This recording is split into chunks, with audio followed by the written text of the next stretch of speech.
there I was on Sunday, right? And I didn't. Have you ever done any gardening? Do I look like the sort of man to do my own gardening? Well, I don't know. I don't either. I some people love it, don't they? It's their fucking hobby.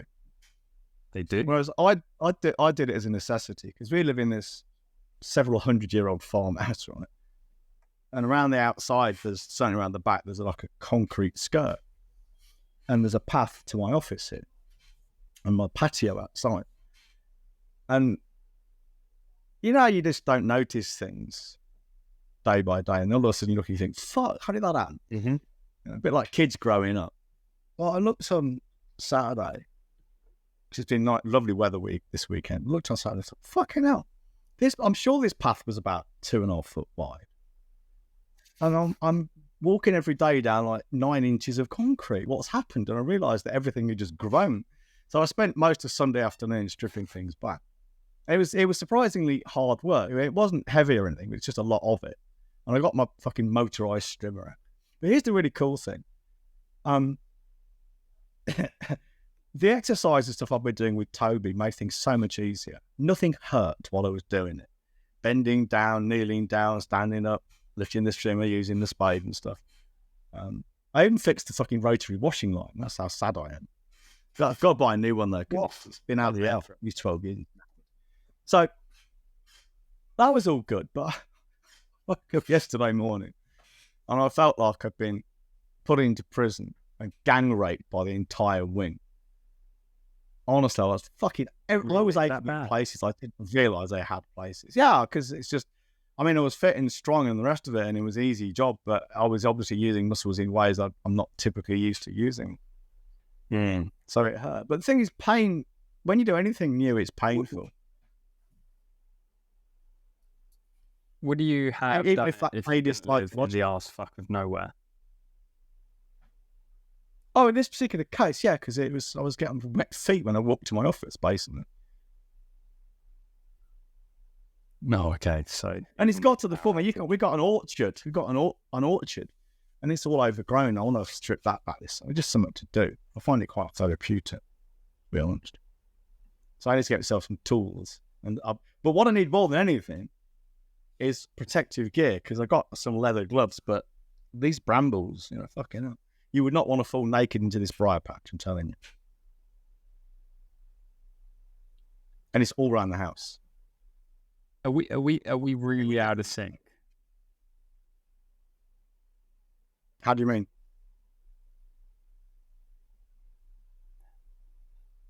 Is there a big old delay? I don't know. I think there might be. I'm just going to pause it and refresh to see if that fixes it. I feel like there's a big old delay. 1 second. Okay. Oh, I was hoping that I'd been recorded. We're back. No, it wasn't recorded, and don't you dare repeat it. We got some little bramble bushes. I'm in a new place, so any technical difficulties are largely my fault. All your fault. Fucking hotels and their Wi-Fi. You're in a hotel? So we're in this, it's called All Suites. So it's a hotel where it's just suites, if that makes sense. So it's a little flat. There's a bedroom up here and then this one bed down below, kitchen, living area. And we just needed a little stopgap for 9 nights until we fly back to England. Because our previous landlord, the place we'd been at before, had unfortunately made another booking for these 9 nights before we left, because that person had taken it to December. So he was like, do you mind? I'll give you, a nice hefty, he gave us 50% discount on the second month because of it. I was like, yeah, fuck it. But these places, sometimes they just neglect their internet and it drives me crazy. So technically it's a hotel. It's restaurant on site, there's a pool, there's a gym. You can phone down to reception, they'll bring you extra pillows, but it's a flat.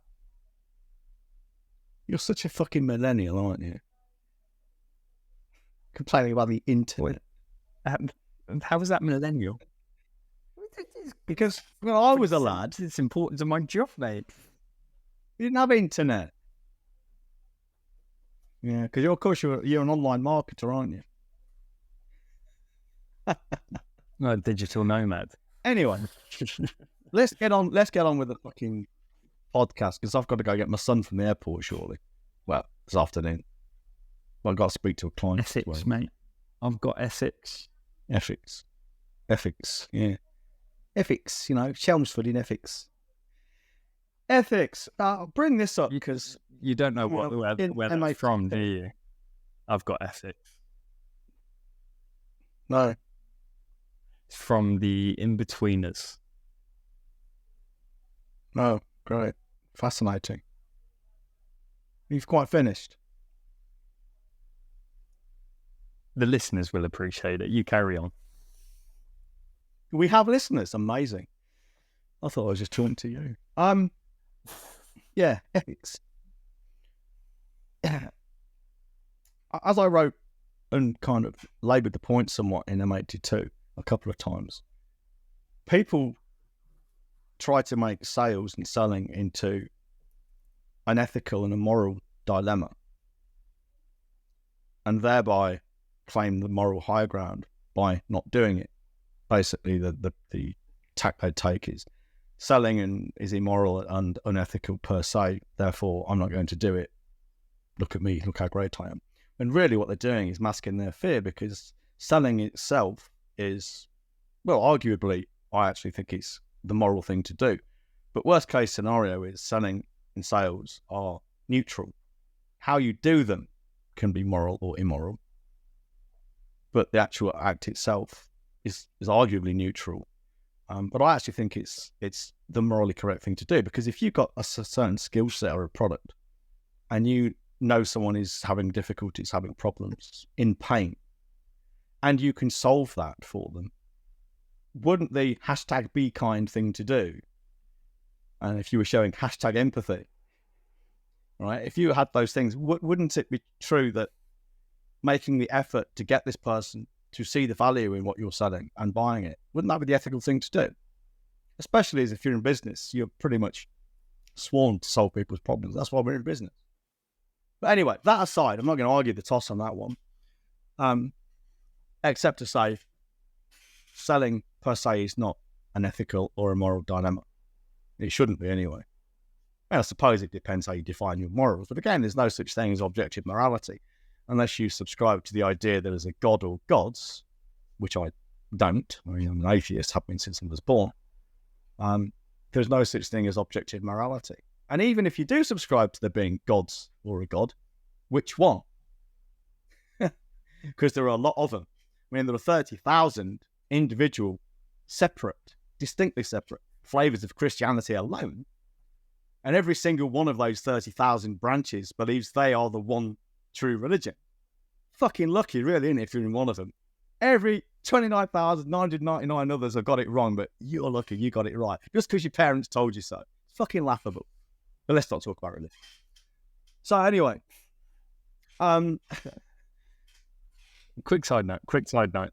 Go on. But Bali is Hindu, and they have 33 million gods, I believe it is.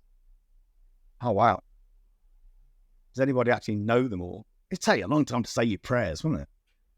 No. Yeah, very long time. Anyway, carry on, mate.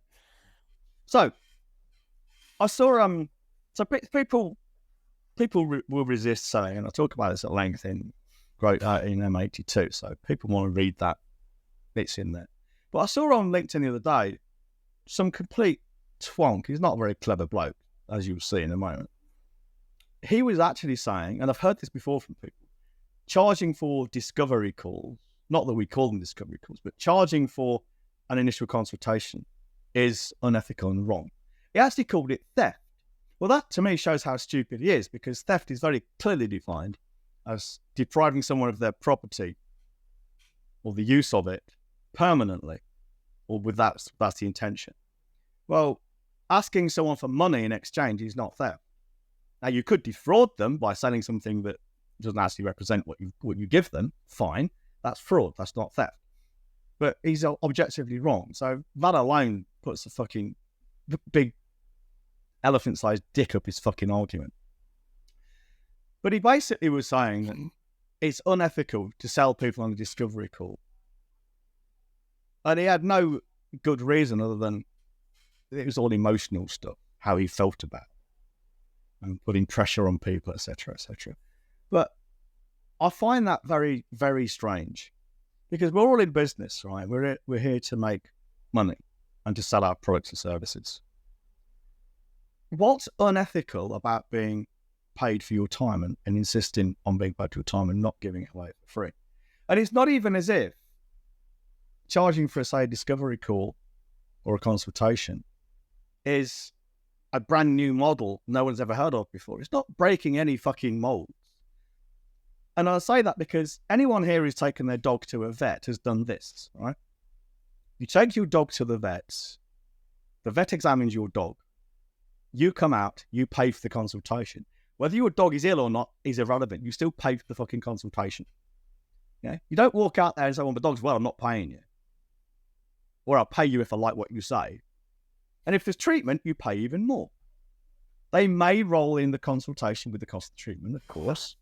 But no, it's not new to pay for something before you use it, or to pay for someone's advice.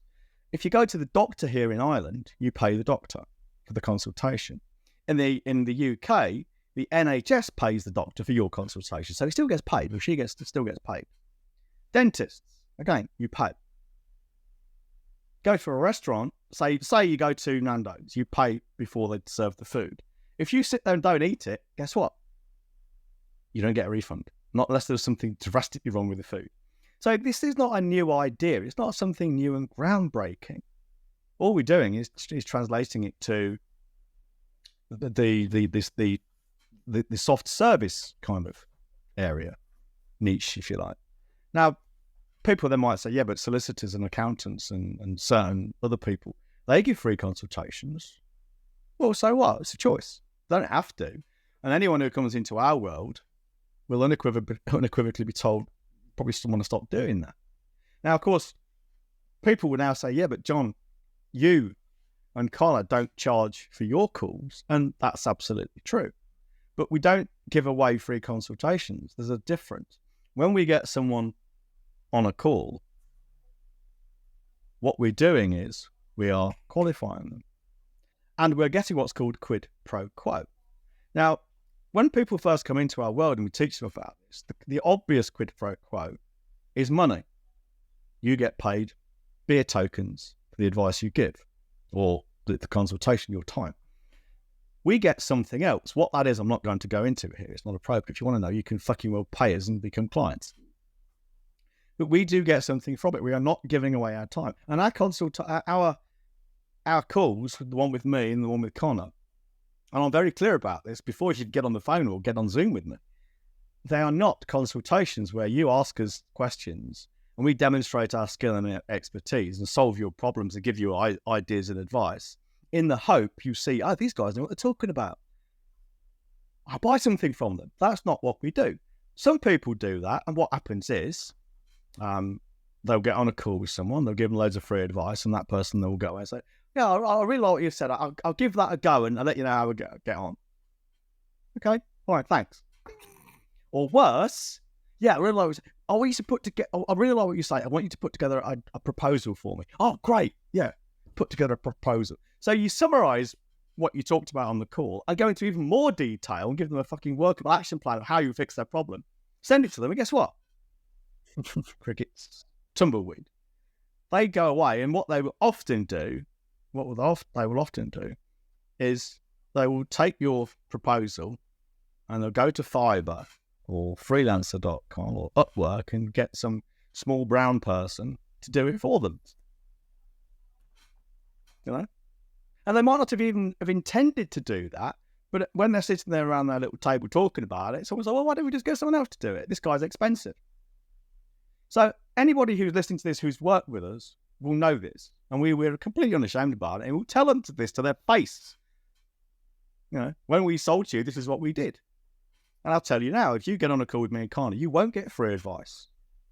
We'll tell you if we can solve your problem, but we won't tell you how we're going to do it. There's also reasons we won't tell you how we're going to do it. One, no, because, yeah, you might go away and just try and do it yourself and do it badly.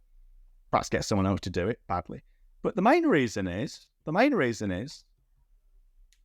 it can't help you because you ain't fit to judge what we do. If you were, you wouldn't need to speak to us. You'd be doing it. So you come to us and say, I've got this yay problem. And we say, oh, here's what you do about it. And you say, well, that won't work. That won't work. I've tried that. Yeah, but you didn't try it our way. Yeah, but it just won't work. No one else is doing it that way. So all of a sudden, we're fucking arguing with you about what we're going to do. And you're not even paying us for this argument.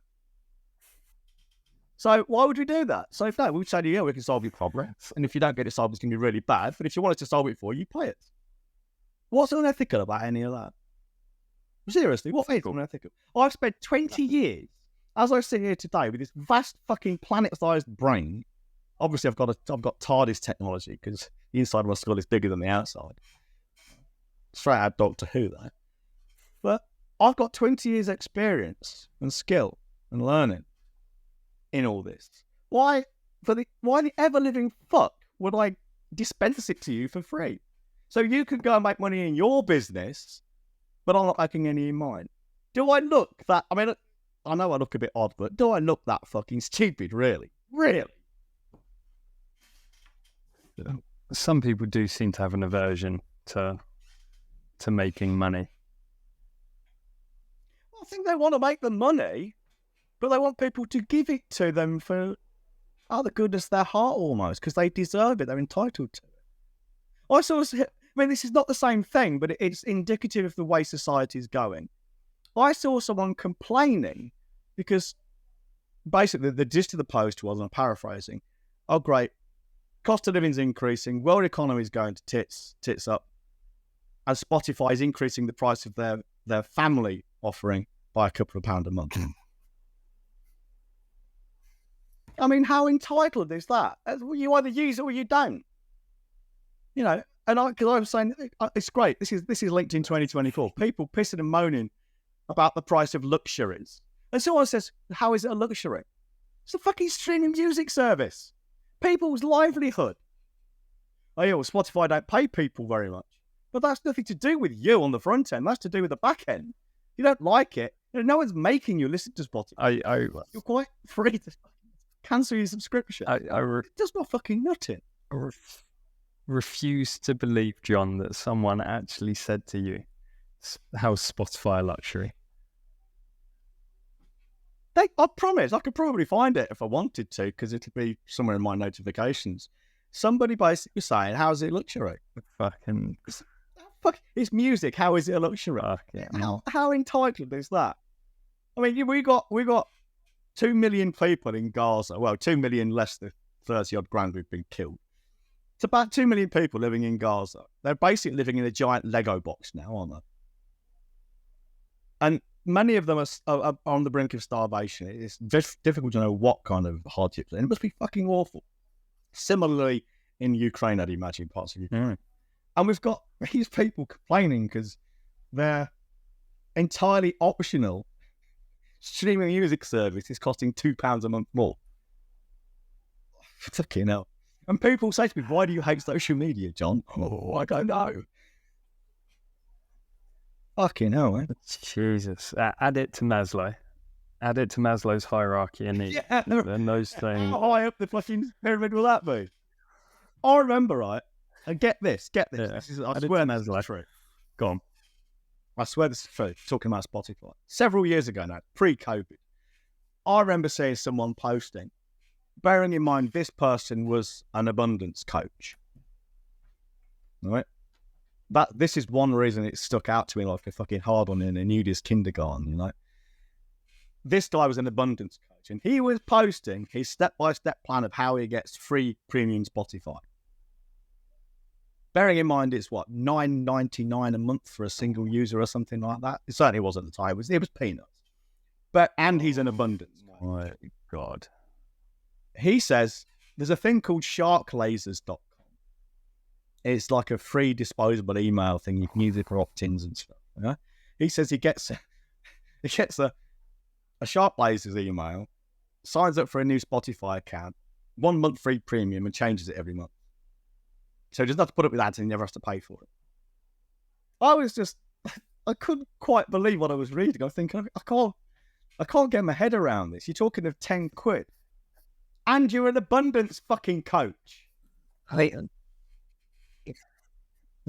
I don't know how we got off people that complain about how much Spotify pay per stream.